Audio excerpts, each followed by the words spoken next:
kindly for joining us. It's a pleasure to connect with you through the I Love CVille Network. We archive and air and broadcast this program on every social media platform known to mankind, so you, the viewer and listener, can feel a bit more entertained, enlightened, educated on local topics here in Charlottesville, Albemarle, and in Central Virginia. We give some props to the Charlottesville Police Department for being a presenting partner of today's show. Be the change you want to see and join the Charlottesville Police Department. Help them fill these empty vacancies they have on staff. Chief Kochis is a stand-up guy, and we back the blue and champion the police on this network every single day.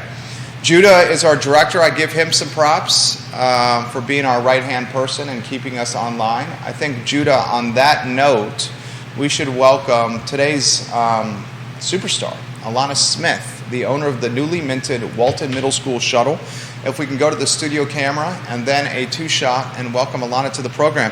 You're on screen. You got a lot of people watching you right now. How about an introduction, Alanna, to who you are? So yes, my name is Alanna Smith. I've lived in Charlottesville since 2015. I moved here when my youngest was a tiny baby. She's now 8 and going into 3rd grade, so it's really easy to keep track of how long we've lived here because of her. I absolutely love Charlottesville. When we moved here, I told my husband I felt like I'd fallen in love with the place. It's just, everything about it I've loved. So I have 5 children. I'm a stay-at-home mom. My husband actually works for the schools. And when we found out about the bus shortages, and I found out that my middle schooler would not be getting a bus to Walton, which is a ways away from us, the neighborhood, all the women in the neighborhood started texting like we do and, kind of griping about it. And one of my neighbors said, Alanna, you should finally put that van to use. And I thought, that's dumb. I'm not going to do that. And then the more I thought about it, I was like, actually, this could be really, really useful. I've actually had this van since 2019. We bought it with the idea that we could carry all of our children and they could each bring a friend. So it's a 15-passenger van, and so we have room for everybody and then some. And then COVID hit, and we never used it very much for that. So it's kind of nice to finally be able to use it to let people have their friends and kind of, it's not a party van per se, but it's fun. Like, it's fun to be able to, whenever people talk about carpooling, they ask if I have enough seatbelts, and I'm always like, yes, I have plenty. You see 15. So that's something that we can clear up right away. The van you already had in the driveway, and it was not purchased for this endeavor. Oh, no. It was already a family vehicle. Yes. Okay, fantastic. We were wondering about this on Monday. We chatted about your business on Monday.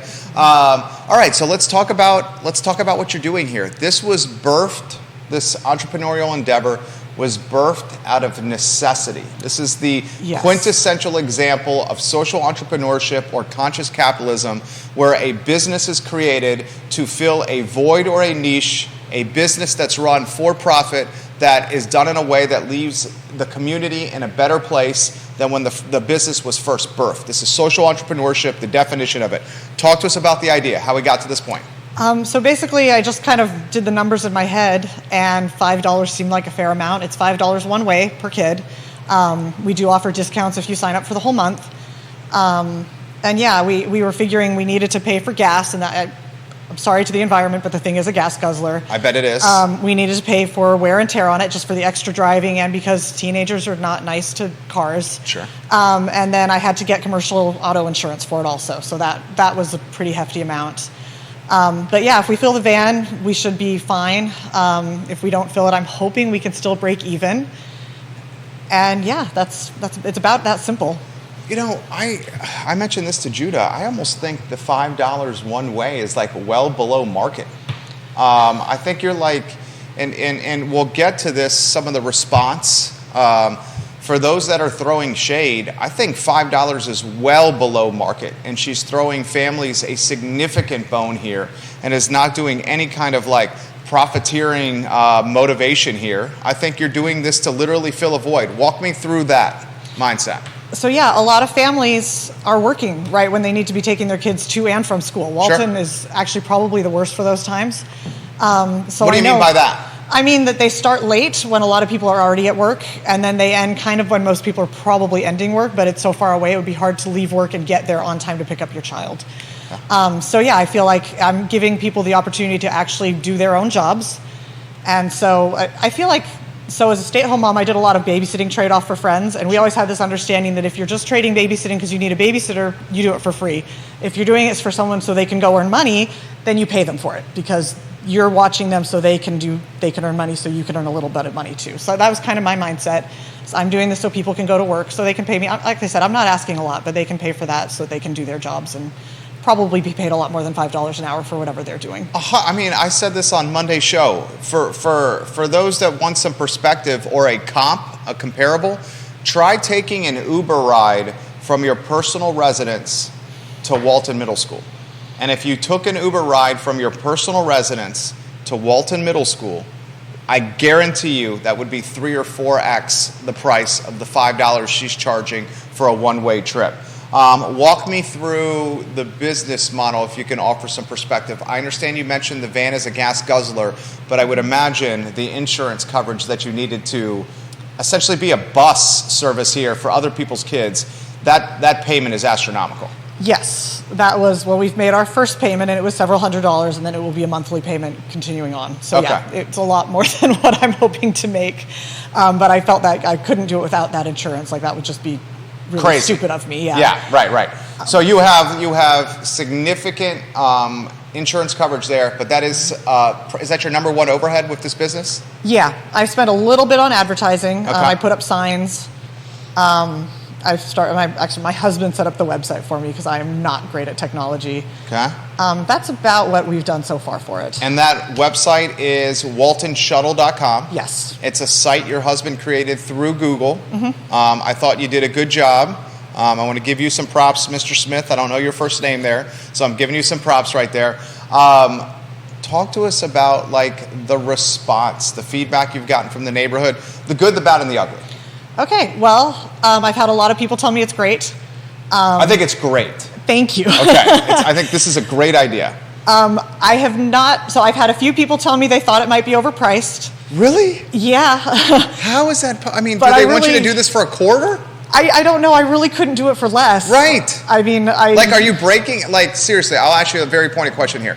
Is if you have a full van going there and a full van coming back at $5 a head, and you're even offering a discount if people sign up, and let me get the exact language, a 10% monthly discount. Mm-hmm. Okay, I'm going to ask you about that discount. Mm-hmm. If you get a full van there and back and you just do one trip there and back, are you basically breaking even here? Yeah, about that. She's breaking even? Yes. Okay, so I didn't mean to interrupt you here. The response. Yeah, so then, and then I've seen people on social media. I did not post it myself on social media. A friend of mine posted it for me because I'm not on there very much, and she actually knew about a whole bunch of local groups that I hadn't even heard of. So she posted on those for me, and then I checked them, and I was surprised how many people were like, wow, she's really trying to make a lot of bucks off of us. And I was like, really? That was where you went? I had one guy even accuse me of not paying my taxes, which seemed pretty rude. I mean, it's a licensed business. Of course, I'm going to pay any taxes on it. Although I will say other people called him out and told him that was kind of uncalled for. But yeah, I was surprised at the pushback I got. It was a little hurtful. I was reading the comments and not responding to them, and my son, who's a teenager, was like, you should never try to be a YouTuber, Mom. You'd be terrible at this. I'll tell you, you're speaking to that person here. There's one influencer in a 300,000 person market, and it's us right here. And the response in large part, and J-Dubs, check Facebook Messenger if you could, the response in large part has been 80% of it incredibly positive for what we do, and then 20% of the viewing and listening public likes to throw shade or nastiness, and you just kind of roll with the punches. You roll with the punches. So you LLC'd the business? I don't think that's what we did. Okay. I'm honestly not sure because I let my husband take care of that part of it. Okay. I think it's just a private business. Okay.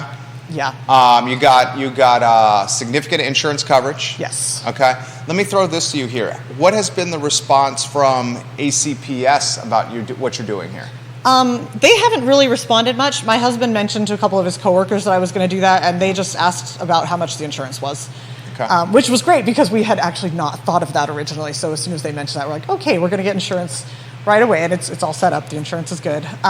So one suggestion I would make, as someone who owns a handful of businesses here, and topic of conversation, maybe for tonight's dinner table, I would very much suggest LLCing what you guys are doing. Okay. Offering some corporate protection, and just minimizing or compartmentalizing exposure for you. I'm glad you got the insurance coverage. I think that's brilliant.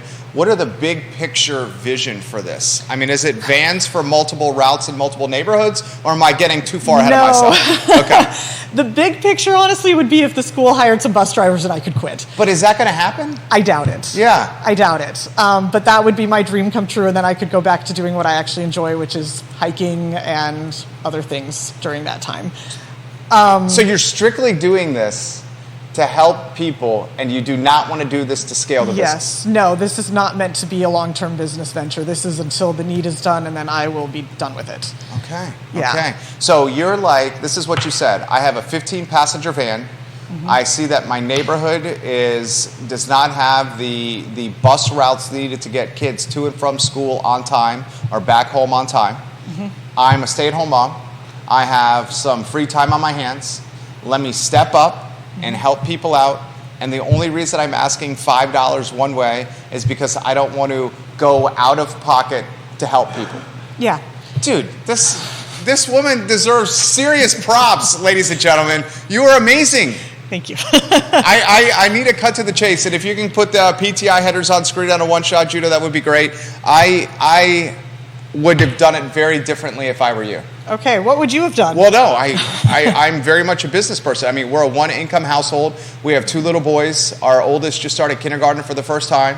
I would have run this potentially more as a profit-focused business. For example, friend of the program, Deep Throat, that's his handle, one of the viewers and listeners, he's sending me a DM. He says in Houston, they used to use a similar service, and it was $15 one way. Oh. $15, $16, $17 one way. And he says that people in CVille think $5 is too much. Tells you a bit about what Charlottesville does, some of the folks in Charlottesville from a sophistication standpoint. You mentioned you were hurt a little bit when you saw some of the comments there. Any inclination to jump in the comments and respond? I guess the only thing I would say is just that if you think about it, I will end up spending 10 hours of my week driving to and from the middle school. Yeah. Yeah, and I'm a stay-at-home mom, but I do other jobs. Like I work for a law firm here, just very part-time, and I work for a wedding planner, helping them out on the weekend. So it's not like I don't do anything else. This is time that I could be making money in much more lucrative ways. And I feel like charging $5 an hour, like you would pay your maid more than that. Yeah. And you would pay childcare a lot more than that. 100%. So, I think I tipped the Mud House barista $5 this morning for a large coffee. Yes. that literally she took from the cappuccino maker and gave it to me on the counter. I mean, and you're driving people's most precious commodities, their children. I mean, folks, this woman is a rock star here. Krista Varner-Rugi. Oh, she's a friend of mine. Hi, Krista. She's giving you props. Alanna is an amazing person, and I think this is a wonderful thing she is offering. I concur. Ray Cadell, who's in the wedding business, says, ask her insurance guy about CLUP. They need to be protected, of course. So he does a lot of transportation of bands and whatnot, musicians. So he's giving you some advice there. You're getting props from Grayson, who's watching in North Downtown, and he says, I absolutely love what your guest is doing, filling the void. I've seen some of the nastiness that's been on social media, and it's completely uncalled for. So he's got your back as well. What would you like to see happen from, say, an ACPS standpoint? Because I don't think this bus driver shortage void is going to be filled anytime soon. In fact, at the last school board meeting, there were drivers who spoke, and they mentioned on the record in front of the school board that they feel like they're not heard or listened to or understood. They feel marginalized and taken advantage of. Interestingly, Louisa County Public Schools, which is basically adjacent to Albemarle, has a full fleet of drivers. Yeah. All drivers, all routes, no issues there, and the pay is comparable, if not less. Help me unpack that right there. I mean, my guess is that it's a management issue. It's either that they're not disciplining the children properly. That's one thing I will say as a private business. If I have a kid being difficult, I can kick them off I'm not obligated to give them a ride, so it gives me a lot more power. The bus drivers are kind of at the mercy of the children. And would you do that? Yeah. Yeah, 100%. Yeah. Respect. I mean, yeah. So yeah, I think that's a tough place that the bus drivers are put in, and they need to be heard, and they need to make sure that the schools have their back. And if they don't feel like that, of course they're not going to do the work. Very well said. Why not? Okay, this came up on Twitter this morning. Dylan's Rule is watching on Twitter. Dylan's Rule, we appreciate you interacting with us. He says this. It sounds like ACPS is hiring some private companies for the transportation of special needs kids. What is going on? I think we're approaching a point where Albemarle County needs to look at simply privatizing the whole concept of pupil transportation. What do you make of that idea? I mean, maybe. I feel like if they just took care of the problem, it would be cheaper than trying to privatize it. But, I mean, they should run the numbers and look at that. How do you take care of the problem? Is it just more pay? No, I don't think it is. Because Okay. the hourly rate for the bus drivers is actually very good. Okay. It's like $20 an hour. Yeah, that's not bad. Now, Yeah. maybe they should look into seeing if they need benefits. I don't know. But I also think that I heard that it's one of those things where the people who have been doing it for a long time get a lot more of the good routes, and they get a lot of the perks, and the people at the bottom don't get it. So maybe they need to worry about not being so playing favorites with the people who've been doing it for a long time, so that new people want to do it. Sure. That's a possibility. You have 5 kids in ACPS? Yes. How do you feel about ACPS? For the most part, it's great. Okay. There have been some glitches here, and I feel like ever since COVID, I feel like everyone's just struggling to get back to how we actually run things. I don't know why we're still in such a place like that. Yeah, I very well said. What do you make of, and I'm going to choose my words carefully here, because I have tremendous respect for you, and I understand your husband works for the schools. Mm-hmm. We're going to talk about this after your interview, about the petition that's circulating. Mm-hmm. We're going to talk about a school board candidate and Dr. Meg Bryce, mm-hmm. who had her political sign, her campaign sign vandalized recently, which wasn't great. No. What do you make of the current state of public schools in the area? You know, I only know from my own experiences, Okay. so that's a tough call. Uh-huh. I feel like they're pretty good, honestly. Like, I have family in other states where I wouldn't send my kids to those public schools. Okay. I have a sister in Washington State who homeschools, and I've said if I moved there, I'd have to do the same. So I do think they're really good. I think it wouldn't be hard to make them a lot better, though. And I know Dr. Haas is in a hard position. We always joke whenever there's a potential snow day that I would hate to be in his shoes, because whatever he does, half of the world is going to be so angry at you. But I mean, that's why they put you there. They know that's you why have he to makes make the those big tough bucks. decisions. Yeah. Yeah. How serious were you about homeschooling? Not very. Yeah. No. Because that is a growing population of. It is, and I have a tremendous amount of respect for the people who do it.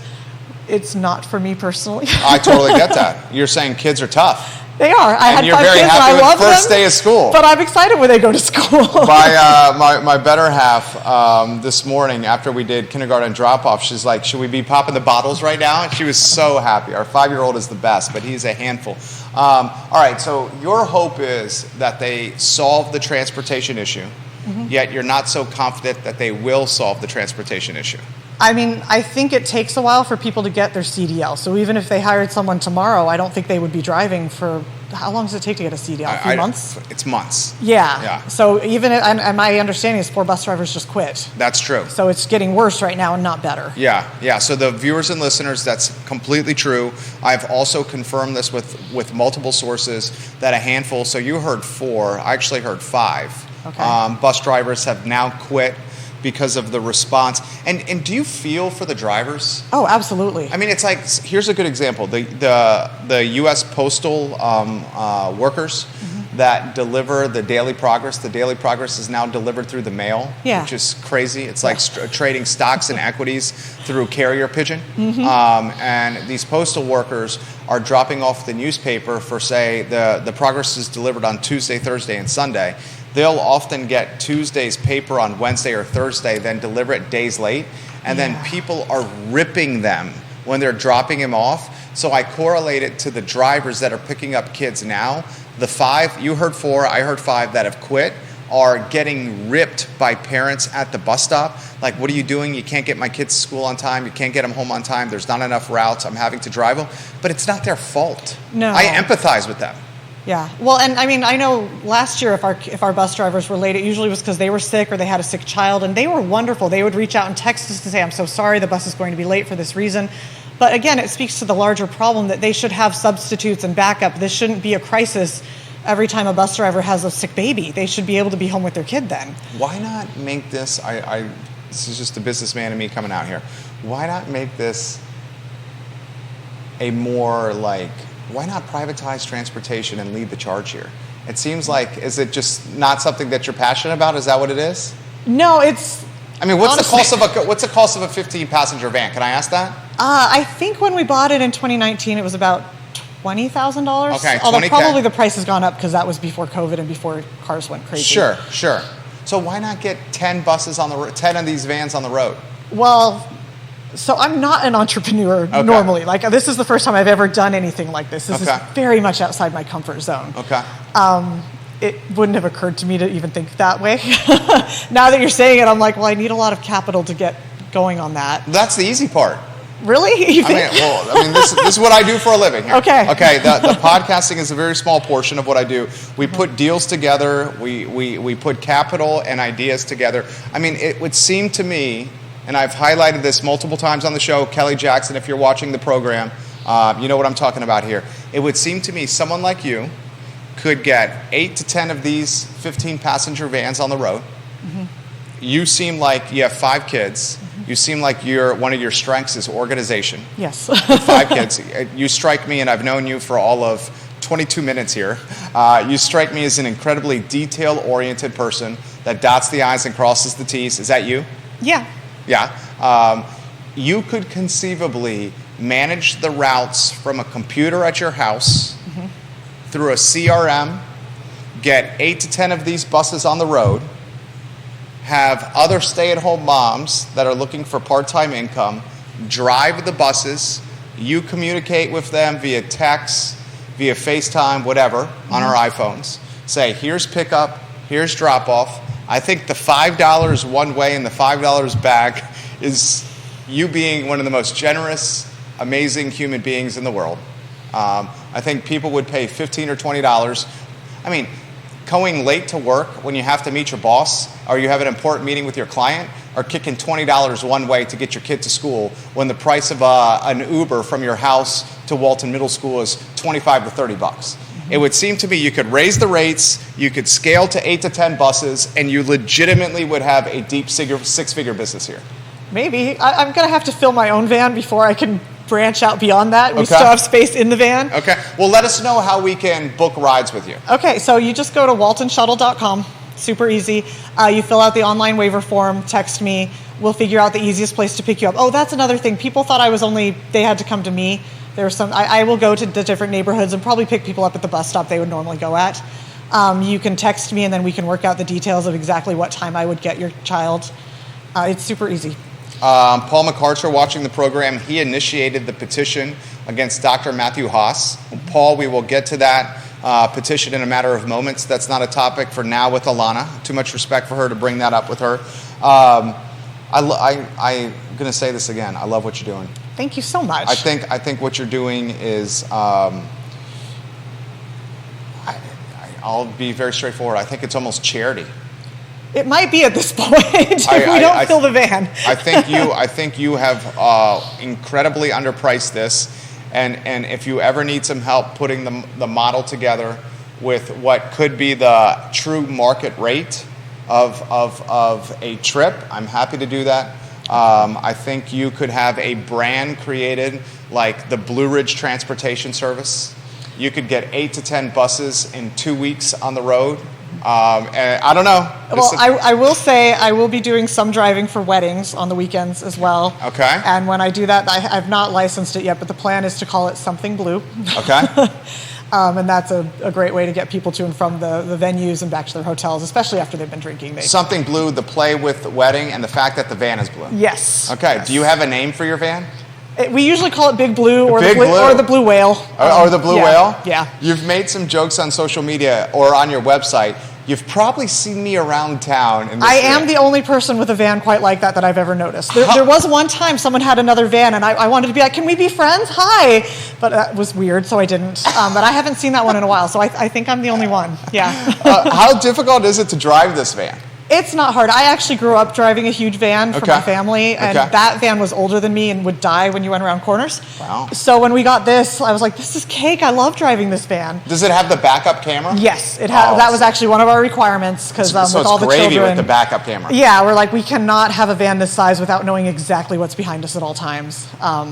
So yeah, no, it's a breeze. I love it. It's a little harder to park, so my general solution to that is to park very far away and walk. You got Jennifer watching the program down Fifth Street Extended. She says, would she consider picking up our kids in the Fifth Street Extended neighborhoods? So I have said no to Fifth Street people for now because it's so far out of the way. It doesn't feel like it when you look at the map, but when you actually time it out, it adds like at least 20 minutes to the drive. Okay. I did. Someone was inquiring last night, and I had to turn them away. But to your idea of branching out and starting more buses, that would be an excellent idea then. Dude, I legitimately, I'm a businessman here. If you watch the program, and a lot of you guys do, you know I'm a business person here. I swear I think the market value for this is $15 one way. Mm-hmm. You could create a monthly membership package. The monthly membership could be discounted versus the a la carte route. I think you can undoubtedly get 8 to 10 buses. Let's call the bus $30,000 a pop. Mm-hmm. If you get 8, we're looking at $240 out of pocket, $240,000. $240,000 is not a lot to get together to launch a business. You go $240,000, you get 8 routes. You strategically position the 8 routes over Albemarle County. You charge $15 one way. You create a membership package that's on a monthly basis. You say there's going to be strict rules on it. If you don't follow these rules, you're off the bus. So many folks have relayed stories. In fact, when Joey Rifkin was interning for us, he talked about how on Albemarle County buses right now, kids are getting massively bullied on the bus. Yeah, I believe it. Massively bullied, and the bus driver can't really do anything about it because the can't driver's driving the bus. Yeah. Yeah, and they can't see in the back of the bus. I wouldn't imagine with the Blue Ridge Transportation Service, that will not happen. there will be any bullying. I can already tell that you're a strict rule follower we don't allow that. And if bullying does happen on the Blue Ridge Transportation Service, you would kick them off. Yeah. You know what? Let me do this. GoDaddy.com. I'm going to go into GoDaddy. Blue Ridge Transportation. Just call it Blue Ridge Transportation. Blue Ridge Transportation is available. Okay. I will have to give that some thought. I'm just making some suggestions. You're not wrong. Okay. All right. How about this? Some closing thoughts for the viewers and listeners, and then one more time, plug how we can fill up your bus and get on the ride, and then some closing thoughts. Okay. So one more time, it's waltonshuttle.com. Okay. And actually, I would encourage anyone listening, even if you're not planning on using my services, to go ahead and fill out the waiver. And that way, if you're at work and suddenly your boss calls for a meeting at the last minute and you can't get out of there, you've already filled out a waiver, you could text me and say, hey, can you grab my kid? I'm sorry, this is last minute. And I will absolutely do that. That's a great suggestion. Janice Boyce Trevelyan says, you are doing a very, very good thing. Kelsey is watching on Spotify, and she sends this. She says, this is a fantastic service that she is providing. On LinkedIn, Todd Burns says, thank you for standing up and doing something so great like this. On Facebook, Leslie is saying, these are the kind of people we need in the community. Kevin Higgins is giving you some props. Right? I mean, just good people here. I will encourage you this. There's no one that catches more flack, I think, because literally for 15 to 20 hours a week, I'm giving my opinion in front of thousands of people, and we're talking politics, we're talking schools, parenting, education. I mean, hot button issues. And, you know, when you give your opinion on hot button issues, people are going to dislike it. I would throw this to you, ignore it. I didn't even think I was giving an opinion on a hot button topic when I brought this up. I know, it's so crazy. I saw it too, and I was just like, I couldn't believe it. This is basically charity at these rates, guys. I want you to realize that. All right, Judah, this is fantastic. Alanna, we wish you the best. Thank you so much for having me here. Yeah. This was wonderful. This was really fun. It is absolutely our pleasure. Thank you, guys. And the website, for those who are asking, Walton Shuttle, waltonshuttle.com. I'm looking at it right now. nicely done website. All right, we can go to a one-shot, and if you want to help Alanna out over there, that would be fantastic, Judah. A lot I want to cover. Alanna, you crushed it. Seriously, you were awesome. Best of luck.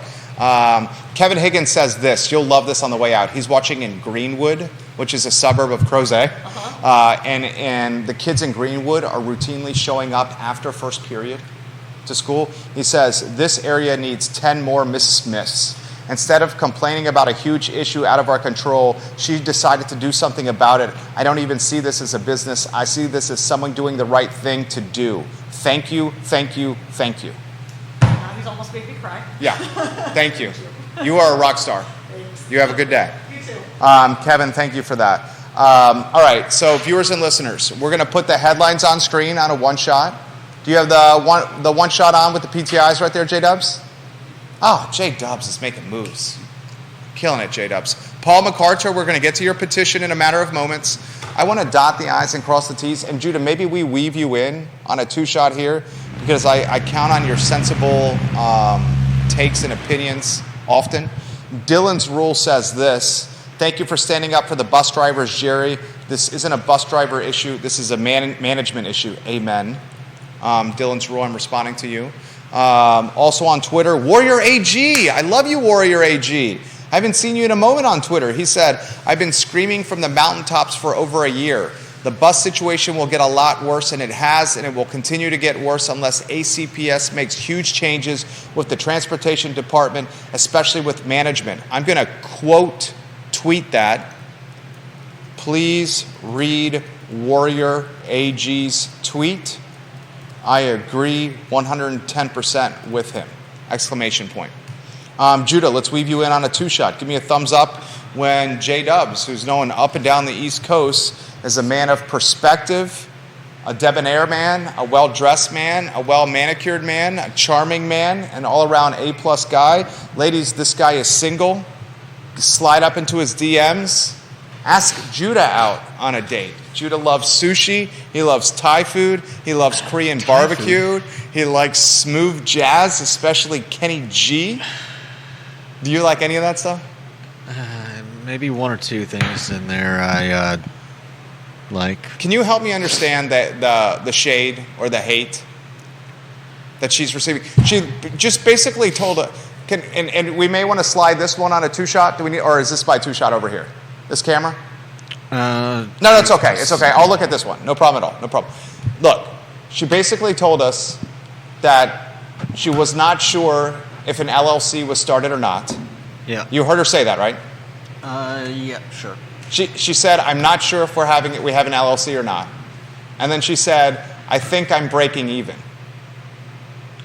Right. I mean, it's This is not someone that's doing this for profiteering.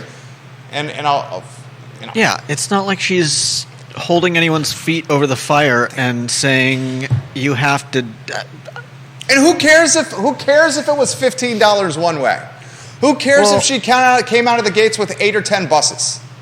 I don't understand the hate for creating a business in this community. I understand some people whose thinking is likely that, some people aren't going to be able to afford this. Well, so is your argument then that she does it for free because some people can't afford it? I get that we want to help people that are less fortunate, but at some point you have to say, look, if all those people out there who are outraged want to pool their money and pay this bus for less fortunate people, that would be incredible and incredibly altruistic and just a wonderful thing to do. But barring that happening, their outrage is manufactured and meaningless because, as you pointed out with Alanna Smith, she's not a businesswoman. It doesn't matter if she's a businesswoman. She's not even breaking even. I mean, I don't think If one of those outraged people could do the math on how long it will take her to just to pay off the van. This is literally what I do for a living, is putting deals together like this and helping people create business models. If something happens to this bus, this van, while she's transporting kids, like a gasket is blown or some kind of engine problem, her business is immediately in the red and is losing money. I don't even think at what she's charging right now there's any profit at all. No. She's working at indentured servitude rates. Yeah. She's working well below minimum wage right now. Well below minimum wage. I think that's looking at it the wrong way. But explain that. Like she said, there was a problem. She knew that she needed to get her kids to school, and she expanded that into something where not only could she make a little bit of money to defray the cost, but she can help other people get their kids to school as well. This isn't like, it's not like she was sitting around thinking, oh man, how can I make money off of people with kids that have to get to school? It was, I have a problem that I need to fix for my family, and I've found a way where I think I can fix this problem for a few other families as well. There you go. Judah Wickower dropping dimes today. And because the van costs money, the gas costs money, the insurance costs money, she's making a little money off of this to defray the cost. I don't think she's making money off this. She's generating revenue. Okay, well, split some hairs. Well, I mean, we have to be. You taught me words matter. They do matter. Making money and generating revenue are two different things. Okay. A business can generate revenue and still operate in the red. Making money is an indication of net profit, which what she's doing right now is not net profit. Right. Okay, that's fair. Yeah. So, really, what it came down to was defraying the costs of running her kids and some other kids to the schools every morning and home in the evening. This is what I want to do now. Viewers and listeners, this is why you watch the program. Is the, what did you call it, manufactured outrage? I'm going to give you a chest bump on that. That doesn't work when I'm sitting in this chair. Chest bump. All right. That was a little violent. Thank you. Okay. Manufactured outrage is a term that I would not have utilized, but I think it's 1,000% correct. Yeah. And this is what I want to do. I want to utilize... I don't understand. I can't envision an argument that paints her as some horrific, money grubbing, whatever. And that's why I say manufactured I think outrage. that's phenomenal. How would you get outraged at a woman trying to help her family and other families? You're kicking ass right now. Again, you're like 3 shows in a row where you're on fire. Manufactured outrage is exactly what's happening.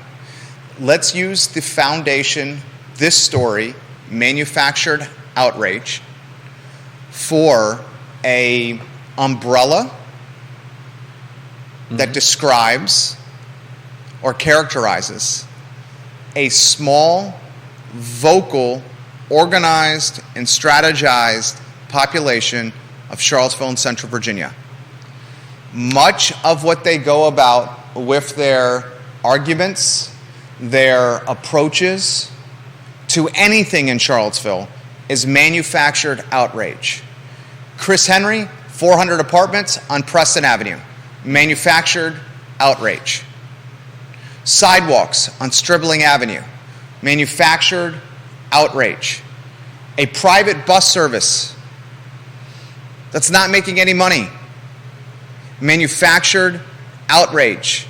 The attacks on the Charlottesville Police Department over the last handful of years, to the point where they eroded morale with the Charlottesville Police Department for an extended period of time, manufactured outrage.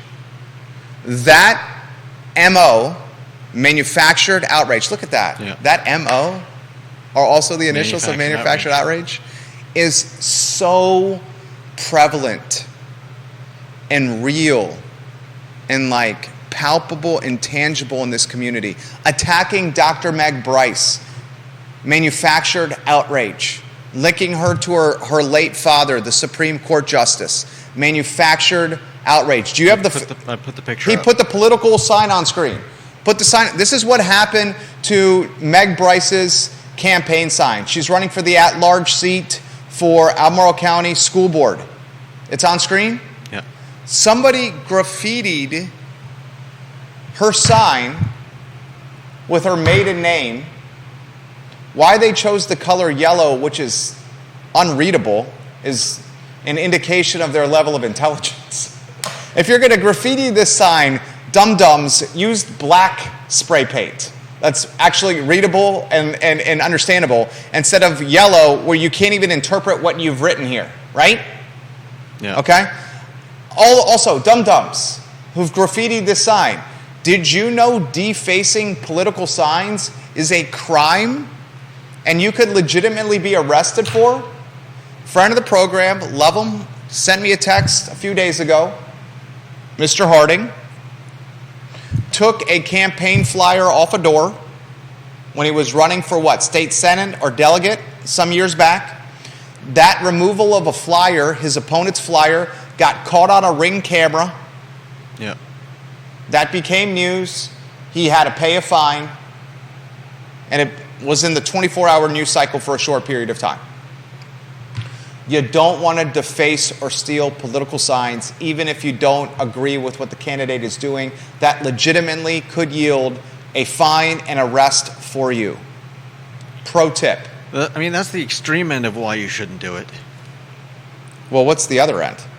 The other end is just common, basic decency.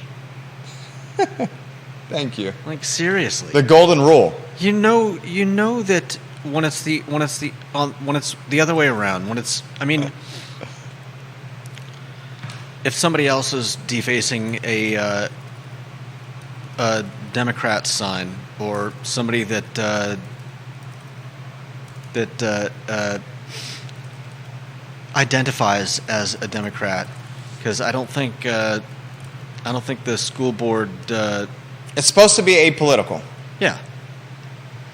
Meg Bryce is not running as a Republican, Democrat, Libertarian, Socialist, Independent.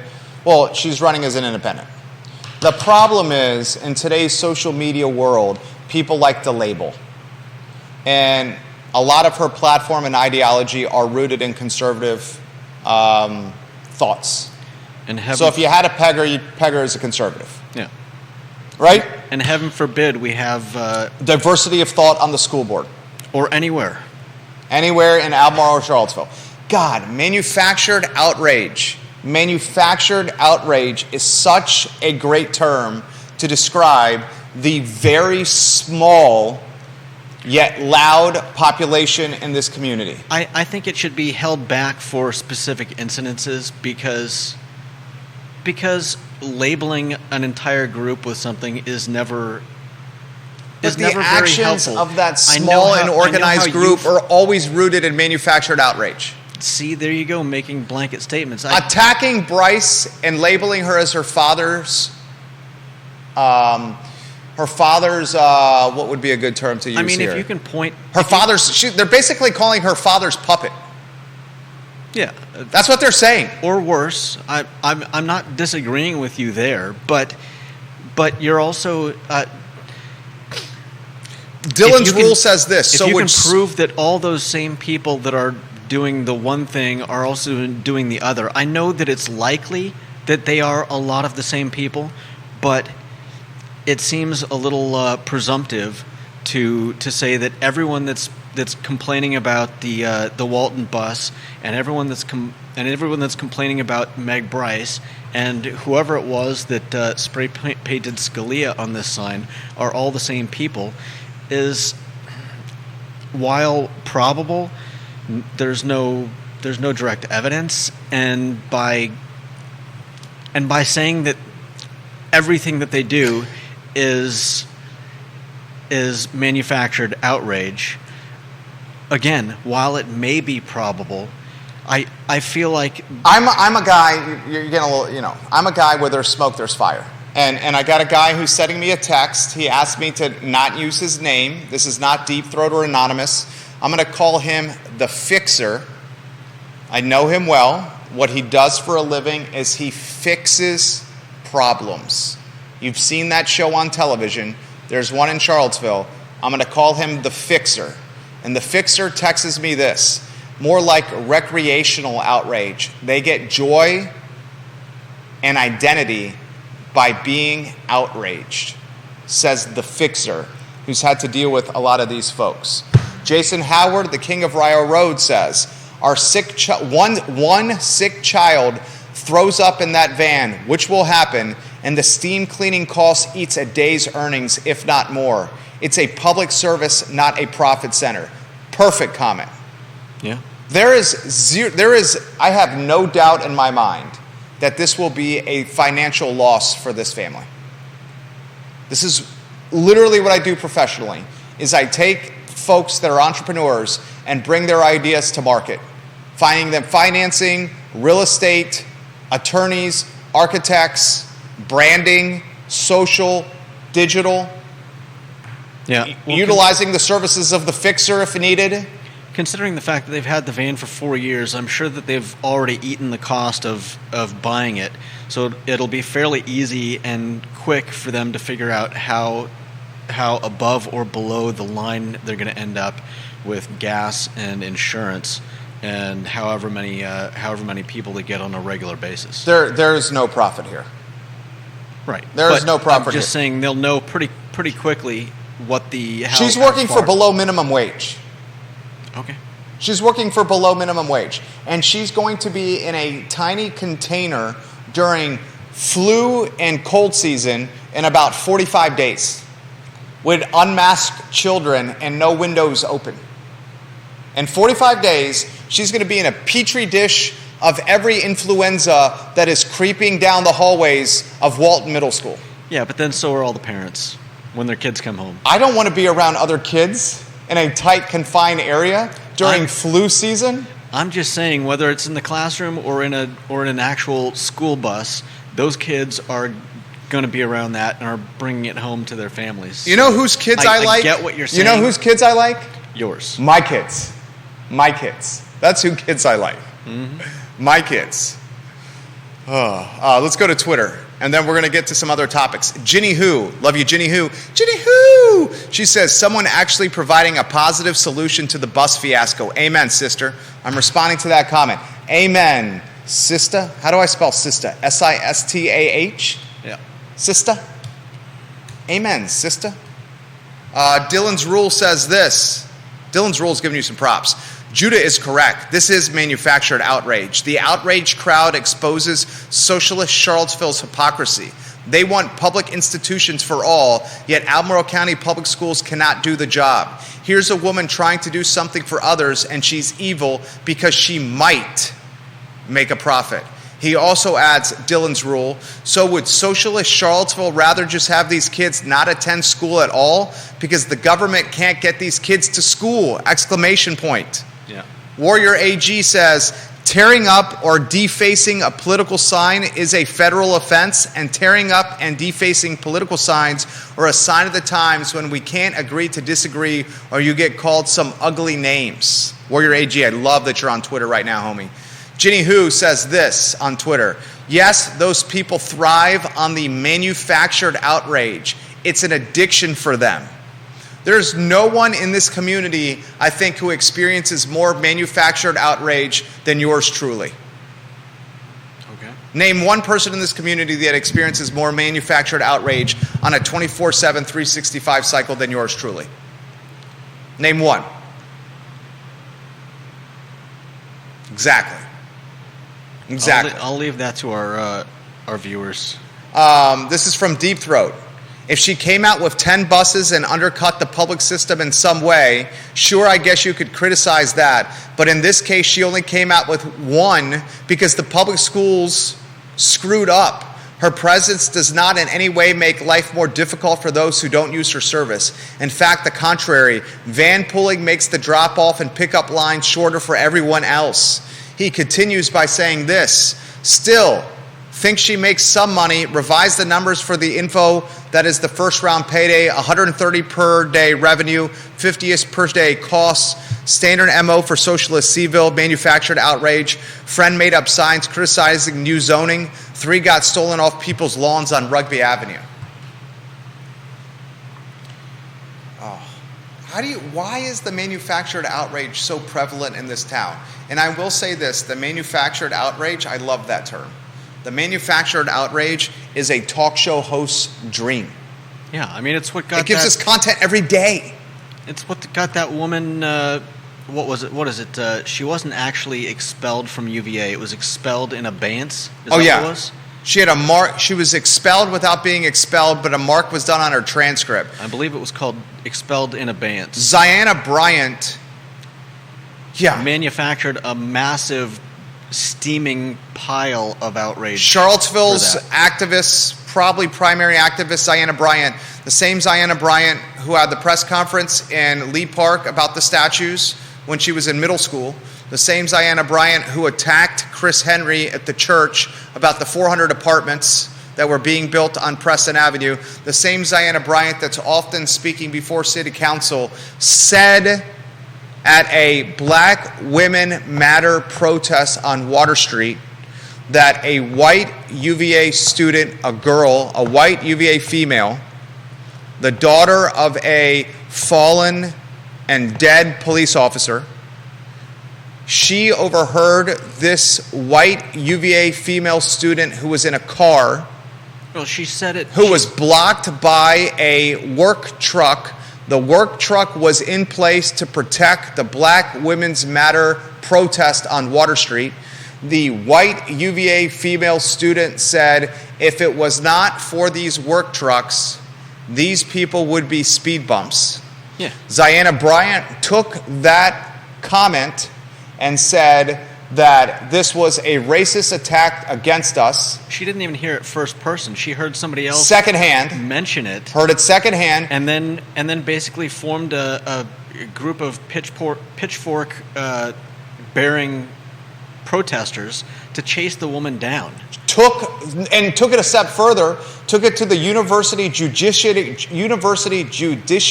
Committee, UJC, and filed an honor code violation against her.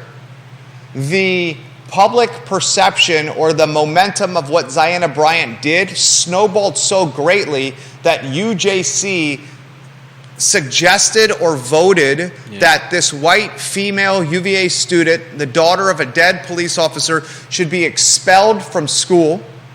Upon further review, everyone realized that Ziana Bryant, the UJC, and the snowballed momentum was a jump to judgment.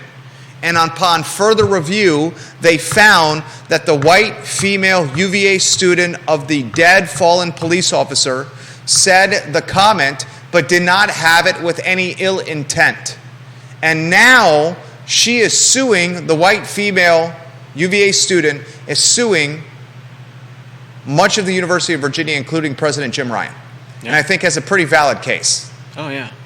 Pretty valid case. Because if you Google her name in any capacity, and any employer is going to Google or is going to digitally investigate anyone they hire, they will see this online, and the stories that link to her first online are the one that paint her as a racist. Yeah.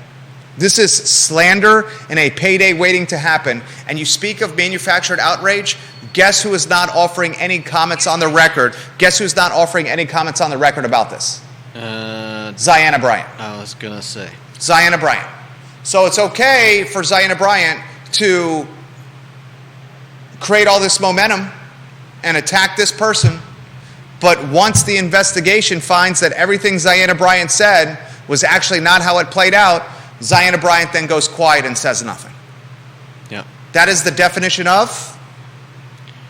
Well, initially, manufactured outrage. At the end, I'd say it's the definition of cowardness, unwillingness to face your responsibilities. I mean, our responsibilities as human beings, even. I mean, come on. Trying to destroy someone's life because of something that you overheard someone else say that they said, that's frankly terrifying that there are people out there that are perfectly fine destroying lives over hearsay. There it is. That's terrifying. Judah Wickower is dropping dimes today. Katie Pearl, KTP.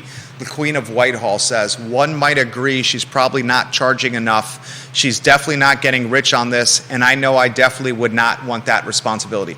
Dude, if I was charging $50 one way and $100 round trip, I wouldn't want this responsibility.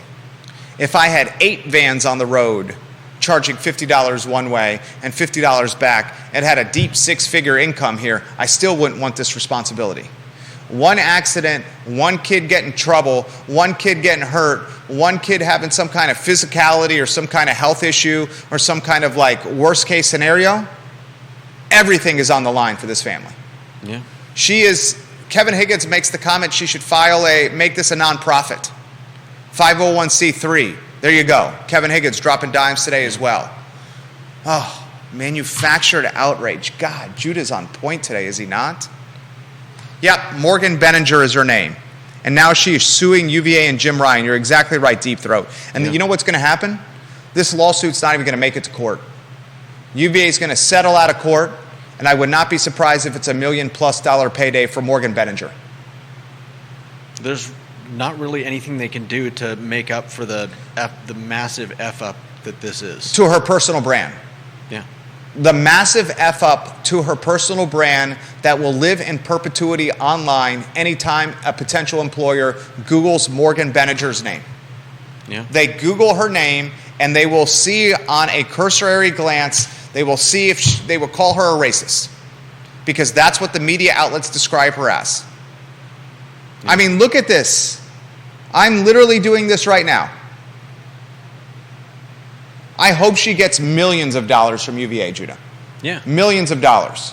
And let me ask you this question. And you talk about manufactured outrage. When does something like this start impacting Ziana Bryant's credibility as an activist? I mean, if she's surrounded herself by an echo chamber of outraged people, of yes people, then it's never going to. I mean, it's the kind of thing that's like, I don't think she can be directly sued for any of this, which is kind of a shame. But the fact of the matter is that this type of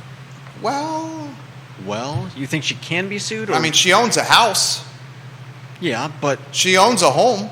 I mean, you can use the GIS to find out where Ziana Bryant lives and the value of her house. It's public record. There's assets there. Yeah, but I would think that that Morgan Bettinger's lawyers would have gone after Ziana Bryant if they could, if they thought it was reasonable and plausible and going to result in a win for their side. Considering that they are not going after her, I disagree with that comment. I think don't think that a lawyer would advise her. No. I think what the attorneys are doing, and I'm no lawyer, and I did not stay at a Holiday Inn Express last night, but I'm a guy with common sense and some deductive reasoning and some street smarts. And Jim Hinchley, if you're watching, actually, Jim, you probably can't comment on this, and I totally respect that. John Blair, I know you're probably not going to comment about this. Any Esquires that are watching, Lloyd Snook, I understand that you can't comment about this as well. Esquires that watch this program almost daily. If I'm an attorney and I'm going after a defamation lawsuit, I go after the slam dunk, and I don't convolute the waters with peanuts. There's no reason to step over $1 million bills, $100 bills, $1,000 bills, $10,000 stacks to pick up $5 bills and $10 bills in 20 spots. And the extent of what Ziana Bryant has from an assets standpoint is her house. And I bet you her house is in the neighborhood of somewhere between $275 and $400. $275 and $400. Why go after peanuts when you can go after a filet mignon? And the filet mignon is the University of Virginia. And the University of Virginia is not even going to let this go to court. They're just going to settle. They're going to offer a stack of money. And like Ginny Hu just said, Ginny Hu, you said this, good for the student. I hope she takes them all to the bank. I'm going to quote tweet that. The easy path to a payday is Jim Ryan, UVA, and they're going to settle, and they're going to give her some ducats, and this is going to go away. And here's the crappy part about this. You want to hear the crappy? Well, there's a lot of crappy parts about this. One of the crappiest parts about this is when Morgan Bettinger gets her payday from UVA, It's going to have a non-disclosure agreement associated with it, and she's not going to be able to talk about this ever again. She's not going to be able to talk about what UVA paid her, how it was settled out of court, and how she won, and how she cleared her name. And that's the balancing act that she's going to have to embark upon. How do I do this in a way where I get enough money from UVA, where I weigh the scales of justice? This payday from UVA is going to be enough for me to overlook a lack of apology or my name truly being cleared online, because what's posted online lives there forever. And that is the scales of justice. Warrior AG says this: Miss Diana Bryan has been getting rewarded for manufactured outrage since she stopped in Lee Park with a bunch of adults propping her up. I'm going to respond to that by saying I mentioned this live on air, Warrior AG. Comments are coming in fast and furious.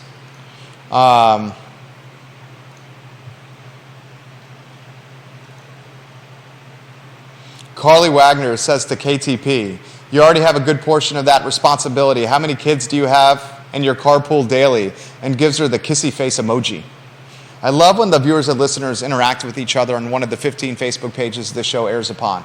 I agree with Kevin Higgins. I think she's going to lose money in this endeavor.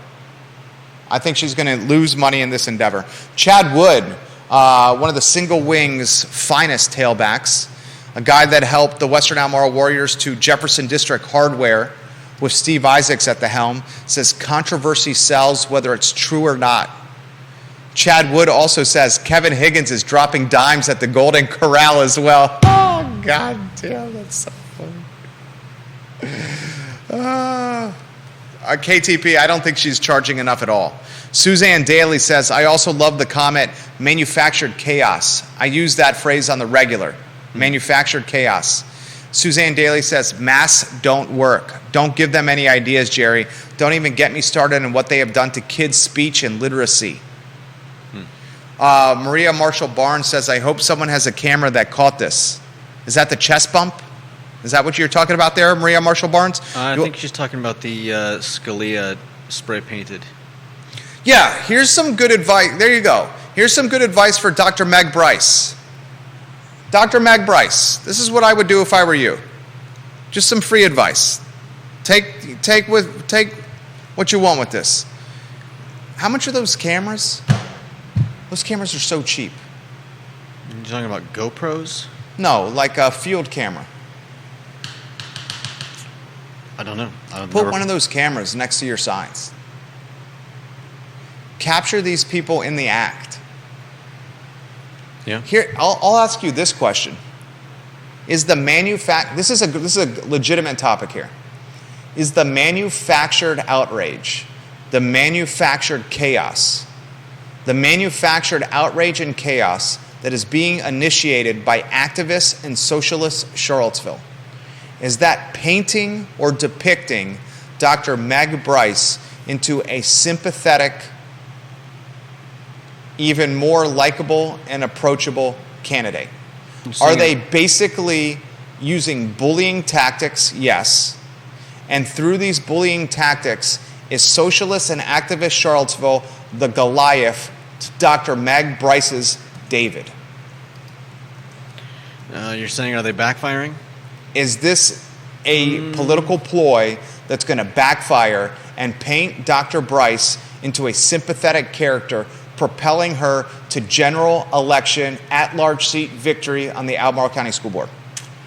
I think in a smaller town and a town where the media was more integral, that might be the case. But I think Charlottesville is just large enough that this might not get the coverage. Like, yes, we're talking about it, and after we talk about it, it's going to be on the news. I'll put it in perspective. On Monday's show, we talked about Miss Smith's, Alanna Smith's Walton Shuttle, and she said immediately after the show was over, NBC 29 and the local news outlets called her, referenced this, and interviewed her. I see the local news watching us right now. The TV stations and the newspapers have hired because they're losing money. Legacy media is struggling and losing money. So who is reporting the news now is 22-year-olds fresh out of college. 22-year-olds fresh out of college, 23-year-olds fresh out of college do not have the institutional memory to report the news. That's why you see them on Reddit or social media begging people to do an interview or watching our program for content for their stories. But what the TV news, the radio news, and the newspapers can't do is do long-form content like we have, nor do they have our network of reach, of people, of who we know. In my contact list literally right now, I'm going to contacts. How many contacts are in my phone right now? What do you think is the number? Is there a hard limit like there is on Facebook? No, there's no hard limit. I don't know, 6,000. Damn good guess. 5,884 people. 5,884 on my phone. Pull out your phone. Go to contacts. Pull out your phone. Go to contacts. Yeah, no Scroll to the thanks. bottom. It's not going to be that many. And I don't care. I just want a comp. Just a comp. A comparable. No thanks. Okay. Is it over 100? Maybe. Okay. 5,884 people. Contacts in this community generated over 23 years of doing business in this community. That's why when somebody calls me and says, I have a problem, I need you to help me fix it, or I'm looking for financing, or I'm looking for a space to launch my business, or I have this issue with politics, can you help me get it through? That's why we've built a business around this. Jason Howard has a damn good comment. Jason Howard, this is for you, King of Rio Road. Jason Howard, have you gotten an I Love CVille sticker from us, mailed to you from us, Jason Howard? Please let us know if you've gotten a sticker from us, because I want to mail you a free I Love CVille sticker because of how good your participation has been today. I will mention this on air. Jason Howard says, Jerry Miller, isn't there a newspaper saying that says headlines appear on the front page and are read by everyone? Retractions are shown or printed on page 13 and seen by no one. The first Google result you are talking about will never disappear. Yeah. It's unfortunate. Although firms like mine have the capability of pushing content down to other pages. For example, I'm not going to say who, because anonymity is my bond. Keeping my word is my bond. It's how we stay in business. We had an incredibly prominent figure that got in a significant financial problem.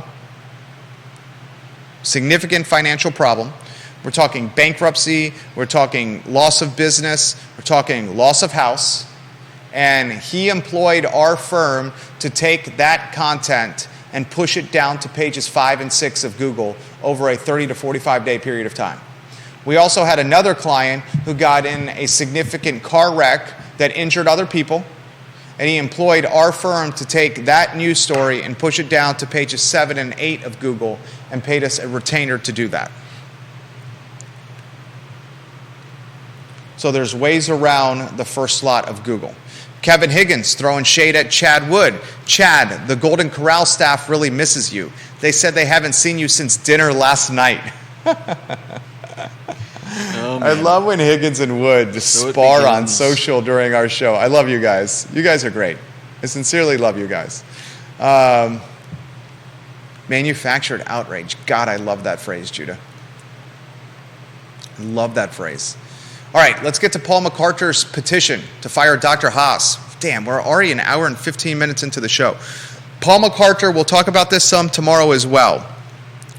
Paul McArthur is a realtor. He has 2 daughters. He lives down Avon Extended.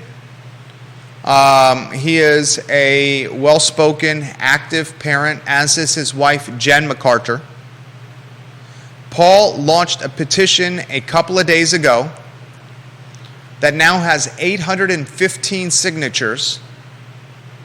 And the petition is rooted on the foundation of firing Dr. Matthew Haas as superintendent of Albemarle County Public Schools. Guess what he references? The rebranding and renaming of schools. Who's talked about that for 2 years? This talk show, right? Guess what he references? The school bus shortage. Mm-hmm. The fact that they still have not figured out this bus driver scenario. Guess what he references? The achievement gap of students of color and economically disadvantaged students. Guess who's talked about that topic? Us on this talk show. The topics that we have covered on this talk show for at least 2 calendar years are the elements of this petition that is seeking the pink slip, the firing of Dr. Matthew Haas, the head honcho of Albemarle County Public Schools. A lot to unpack here. First question is a direct one. Should Dr. Matthew Haas be fired? It's for better people than me to answer. You don't want to touch that? I mean, I would like to read all the allegations in... the petition is the show. What we cover on the show. Yeah, I know. Literally, this is the show. What is in this petition is the I Love CVille show. Like, literally what we covered. And I'm not throwing shade on you. Okay. This literally is listening to the show.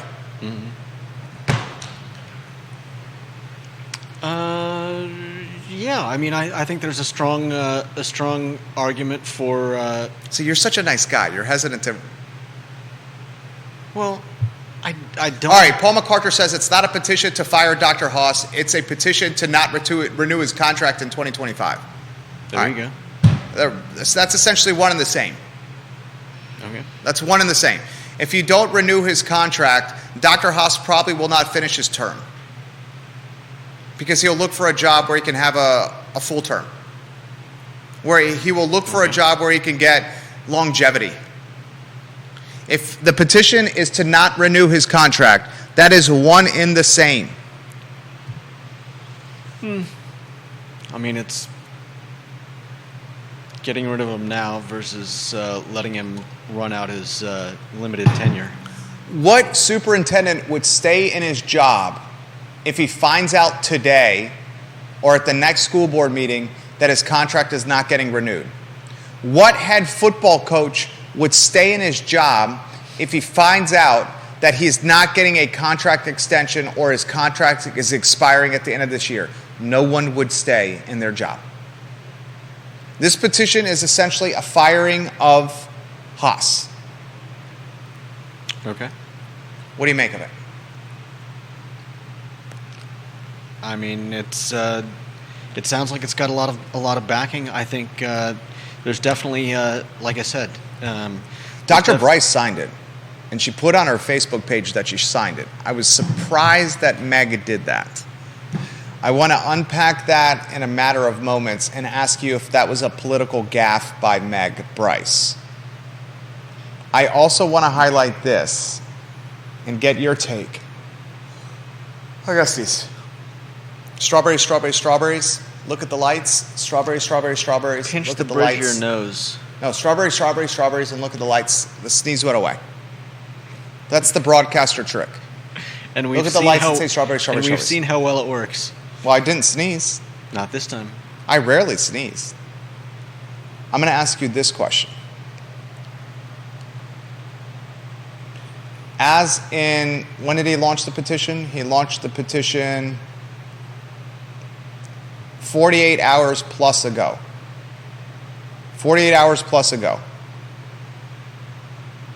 Is this a legitimate number of signatures?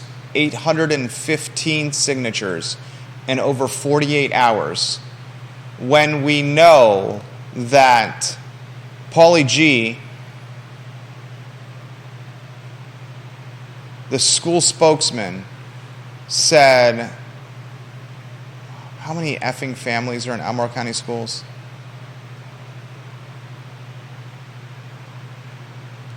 Oh, Paulie G just had this comment.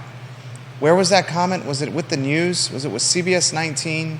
I see the TV stations and the newspaper literally watching the show right now. They're literally watching the show. Hold on, let me see if I can find that. Here's a story from Albemarle County, from CBS 19. Paulie G said this. We have a county of one. Paulie G is the school spokesman. Giramita. I always mess his last name up. Giramita. Just call him Paulie G. Jaramita. Thank you. This is what Paulie G said. There's 100,000 people in Albemarle County 9,000 families with kids in the school system. 100,000 people in Albemarle County, Paulie G says to the TV station, and 9,000 families with kids in the schools. As of right now, 815 people have signed the petition. Is 815 people signing this petition when there's 100,000 people in the county and 9,000 families with kids in ACPS a legitimate number? You're talking... I would say that's about 4% of families, because if you figure that most husbands and wives will have both signed it. Or husbands and husbands, wives and wives. Yeah. You taught me words matter. I think it's a decent number. You think it's a decent number? Yeah. I'm surprised the petition doesn't have more signatures and more momentum. I mean, you're talking 2 days, and you're talking how is it being spread? So of course, you know how it's being spread. Online? Social media, like everything else is spread. Yeah. That doesn't really say a whole lot, though. 815 is not a boatload of signatures. I know there have often been times when I've seen something like, sign this to blah, blah, blah, and I think, I support that, but am I going to go to some random website and, give them my email address? Carly Wagner says 14,000 students in ACPS. 14,000 students, she says. Paulie G says 9,000 families. Let's use the number 9,000 families. How many per household? Would we say 1.5 to be conservative? 1.5 what? 9,000 families, 9,000 households. Can we use the number of 1.5 adults per household?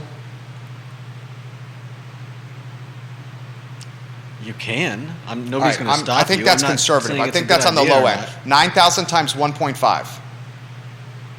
13,500 adults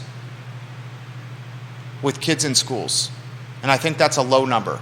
13,500 adults with kids in schools. 892 people have signed this petition. 815, excuse me. 13,500.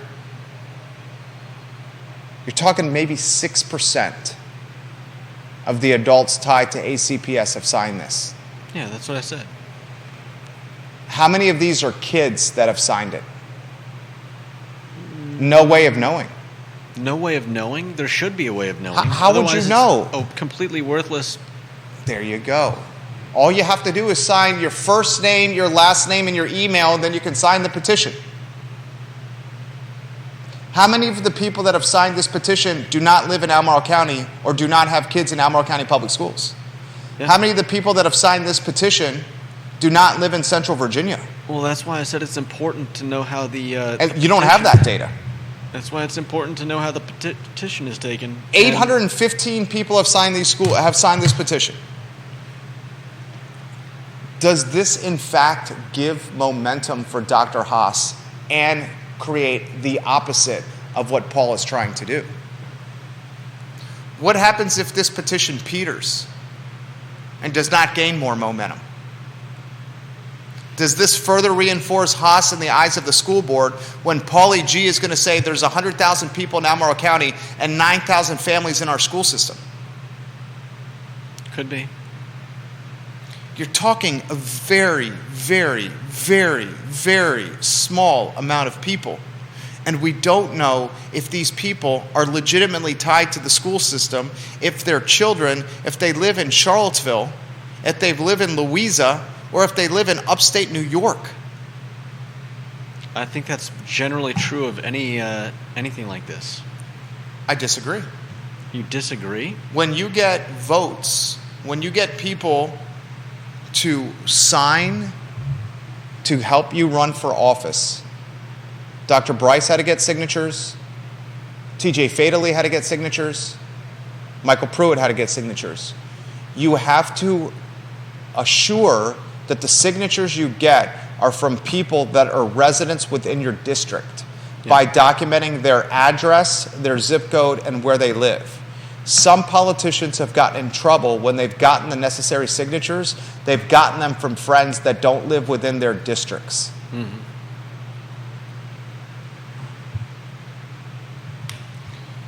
Paul McArtor says all 4 school board candidates were asked to respond on if they support not renewing, and Dr. Bryce is the only one to respond as of now.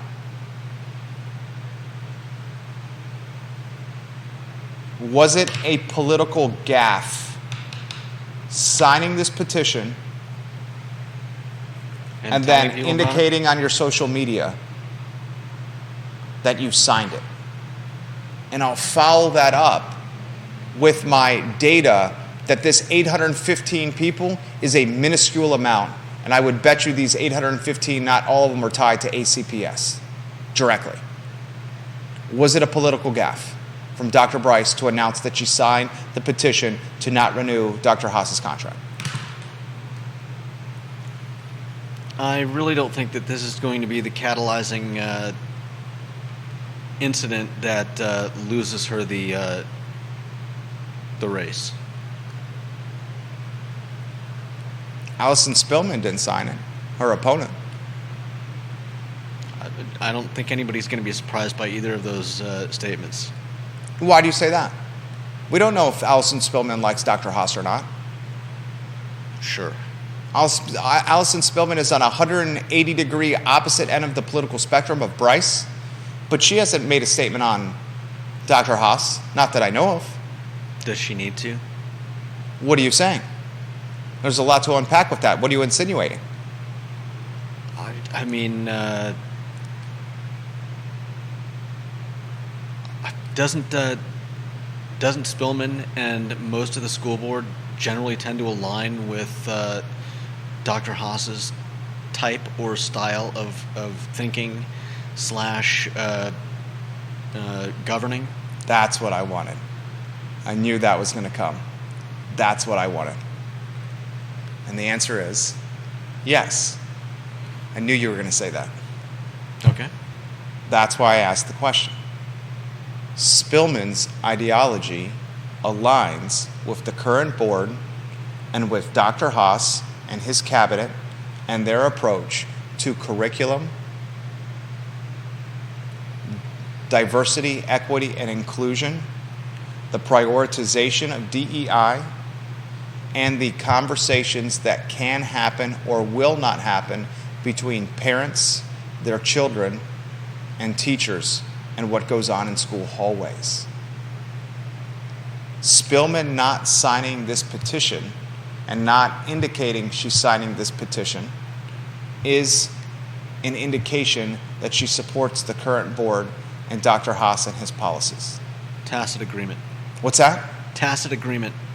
There it is. That's why I wanted to go down this road. Bryce signing this petition and saying she's opposed to renewing Haas's contract is on the record opposition to the general of ACPS, Dr. Matthew Haas. Bryce clearly goes on the record with her disdain for the general.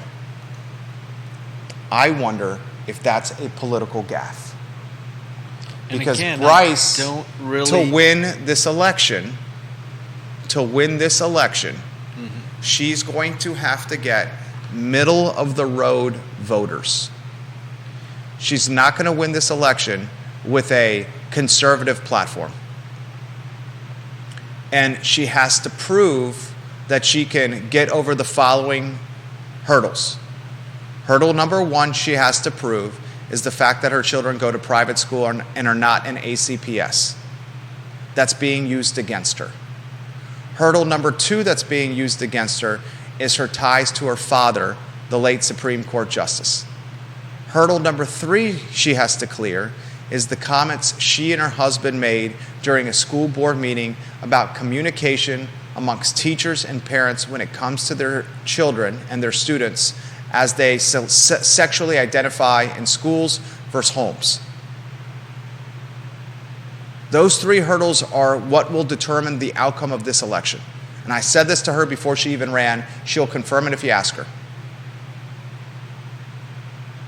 Does the signing of the petition and acknowledging that she signed the petition help Bryce overcome any of those three hurdles and, as a result, appeal to moderate are middle aisle, apolitical voters.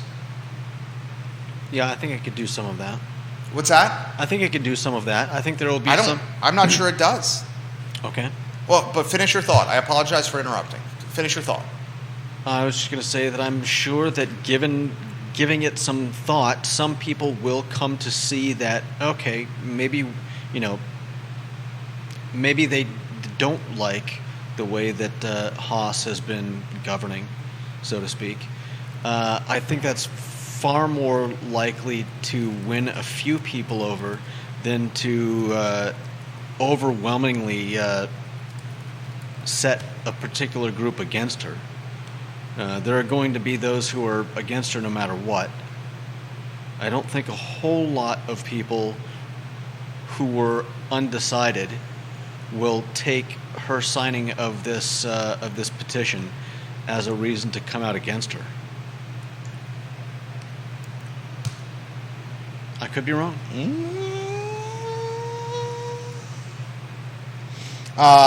Jason Howard, that's a good question. I'm going to go into vpap.org.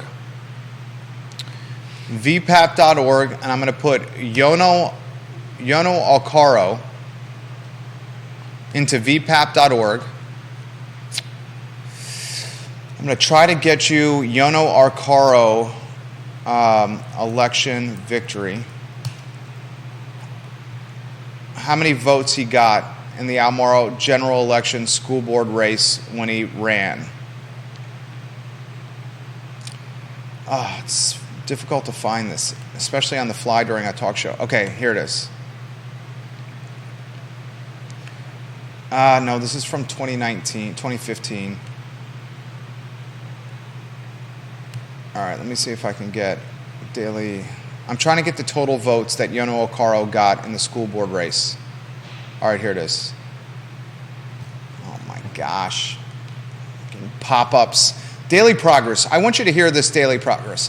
The paywall pop-up that you have on your website is one of the most unapproachable things that I've ever seen, ever. I'm now having to log into, figure this out on my phone instead of my computer, because that's where my profile is saved for the pay-for-play of journalism that we call the daily progress. All right, I'm looking for this. I'm trying to find the total votes Yono Alcaro got in the at-large seat in the Almoro County School Board race to answer Jason Howard's question. Can you find that? How many votes did Yono Alcaro get in the at-large seat? Good God, we're 90 minutes into this. How many votes did Yono Alcaro? It was very competitive. It was tens of thousands, Jason Howard. It was over 10,000 in this race, voters. Can I do VPAP, Yono Alcaro votes? Anyway, election results. Let me see if I can find election results. Can you find that, Judah? What year am I looking for? Yono Alcaro. This is going to be tough to find. How many votes Yono Alcaro got? All right, here's local elections, Almoro County. I do love VPAP, but it's a little clunky. Here it is. Here it is. Jason Howard, this answers your question. And I'm going to put the link in the comments section of my personal Facebook page. The link is in the comments section of my personal Facebook page. And I'm going to tag Jason Howard so folks can see this. Jason Howard, here is the data you requested. Yono Alcaro, the at-large school board candidate winner in the last race, got 19,265 votes. 19,265. His opponent, Ann Oliver, got 13,538. And then there was a write-in candidate for 375. In 2019, in the at-large race, the one that Bryce and Spillman are going against each other in, Alcaro got 19,265 votes. His opponent got 13,538, and a write-in candidate got 375. That puts in perspective the 815 signatures on this petition. If this time last year, over 19,000 people voted for Yono, and this time last year, over 13,500 people voted for AEO, Ann Elizabeth Oliver, and this petition has 822 signatures, and we can't even decipher if this petition is people that live in Albemarle, or if it's students, or if people that live somewhere in Central Virginia or out of Albemarle County, and it has 822 signatures now. That puts it in perspective. Does it not? Can you even make the argument that this petition may strengthen a renewal for Superintendent Matthew Haas? If over 19,000 people voted for Alcaro and over 13,500 people voted for Oliver, and this petition has now 822 signatures, wouldn't Haas and Philly G just say, look at the election results from 2019 and look at the total count on this petition today? Wouldn't that, isn't that just how it would work? Quite possibly. Philly G. You watch this program, Philly G. That's how I would spin this if I were you. You're the spin doctor for ACPS. That's how I would spin it if I were you, Philly G.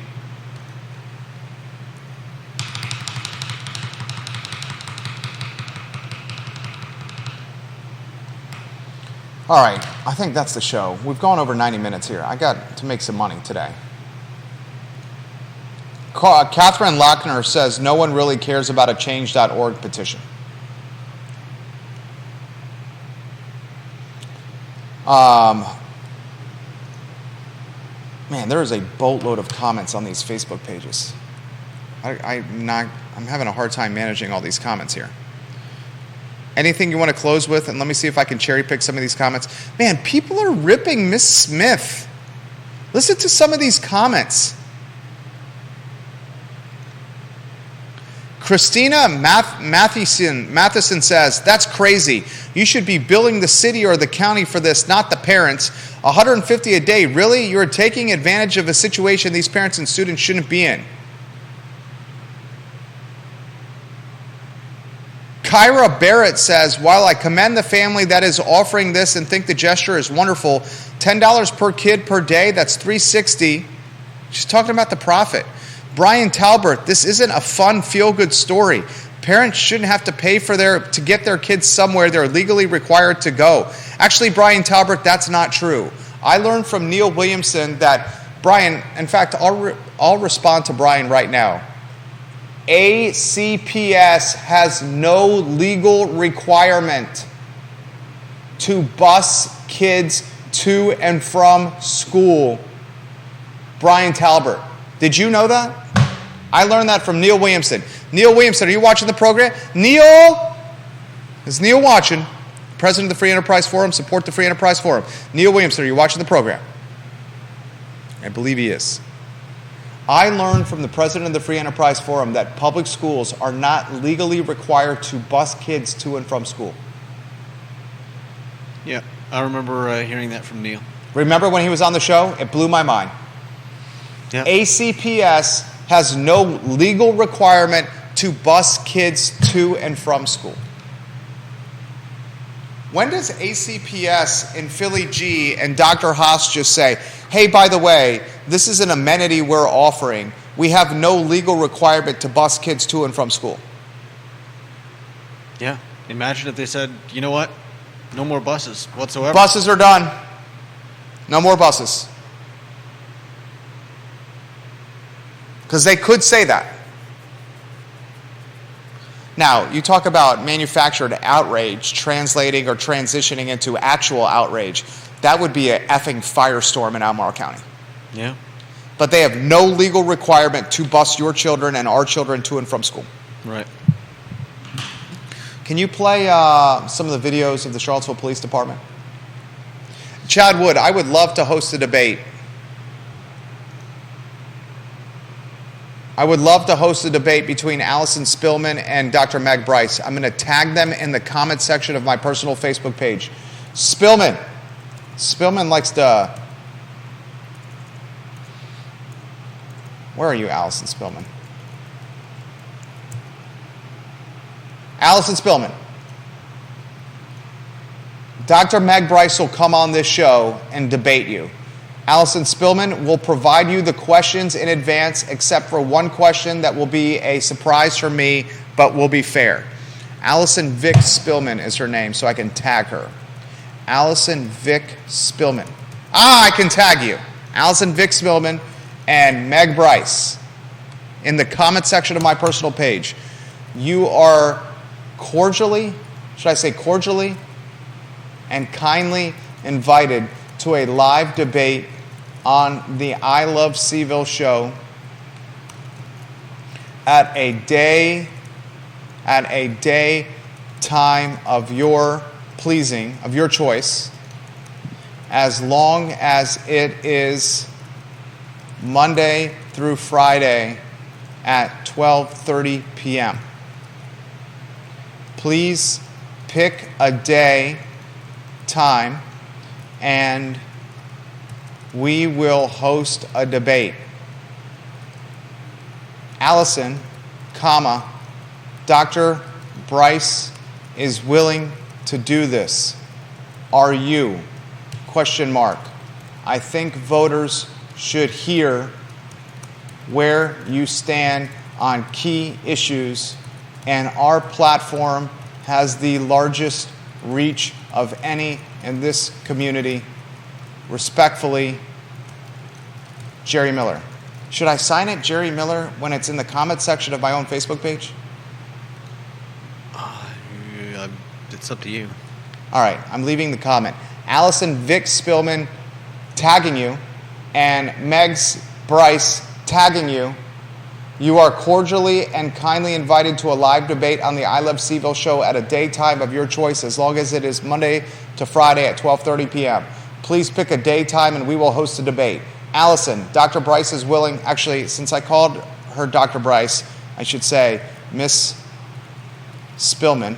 Gotta be, words matter. Gotta be up and up. Miss Spillman, Dr. Bryce is willing to do this. Are you? I think voters should hear where you stand on key issues, and our platform has the largest reach of any in this community. In fact, I'll tag their campaign pages, so she can't say it got lost in the mail. It got lost in the mail. Allison Spillman. School board? What's her campaign page? It's right there. Allison Spillman School Board plus Meg Bryce's campaign page. School board. There it is right there. And then, respectfully, Jerry Miller. Should I tag myself even though it's on? All right. Chad, can't do it more clear than that. Right here. One of the single wing's finest tailbacks. Brought hardware to Western Albemarle High School under Steve Isaac's head coaching regime. There's the comment. Right there. It's right there. You see it? It's right there. Miss Spillman.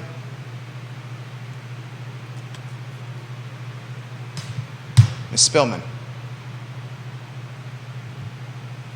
Don't try to creep out the back door, Miss Spillman. Don't weasel out that back door, Miss Spillman. All right. Anything you want to add? No. Nothing you want to add? You want another chest bump? No. Okay. Should we try to get you a date? I think you've already started the ball rolling. We'll see what happens. Are you okay with that? I don't want to put you in an uncomfortable position. We'll see. I think you're one of Charlottesville's most eligible bachelors. You have a lot to offer. Thank you. I sincerely mean that. That's all she wrote. Get us out of here. Judah is going to serenade us with a jingle to close the program. We're ready for your jingle, Judah. Go. No, I'm not. Just fucking. All right, that's all she wrote. For Judah Whitcower, I'm Jerry Miller. This is the I Love CVille show on a Wednesday. We legitimately went. Judah, we went an hour and 45 minutes without taking a break, going to commercial. There's nobody else doing this in a 300,000 person market. There's not a single other person doing this in a 300,000 person market. That's all she wrote. So long, everybody.